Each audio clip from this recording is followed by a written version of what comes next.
All right, we'll finish it off with Cooper Mays. Raise your hand for questions, and we'll get you a mic. Who would like to start things off? Adam, start with you. Cooper, coaches talked a lot about penalties and needing to reduce those. Even if you're comparing the numbers, does it seem like you guys have racked up more penalties this year as compared to any other year?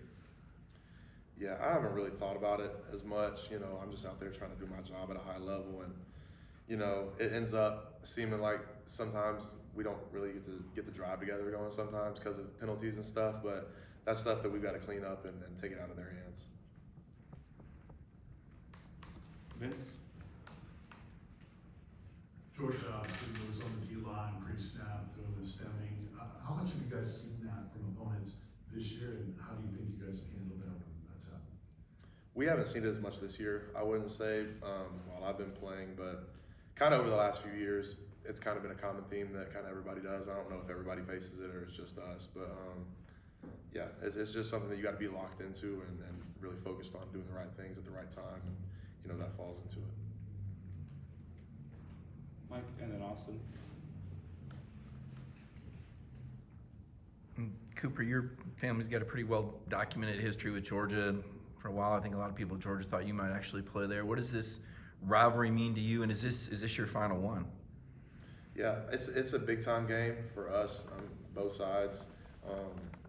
Tennessee is working to put our program back on top, and this is one of our big stepping stones, is getting a win over them. And I've gotten a win over all the big three other than Georgia, so trying to put that together. And yeah, I'm not sure for the last part of your question.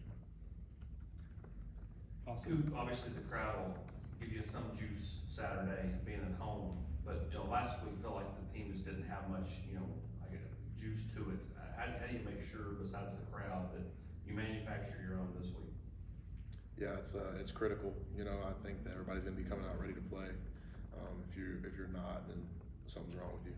So if you can't get hyped up for this game, then there won't be one to get hyped up for. Patrick?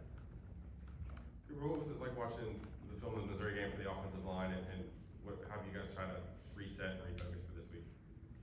Yeah, it wasn't fun. It wasn't where we wanted to be or where we needed to be. But it's life. It's football. Things aren't going to go your way every time, and you just got to regroup and refocus and see what you can get better at and put something better out on the film next week.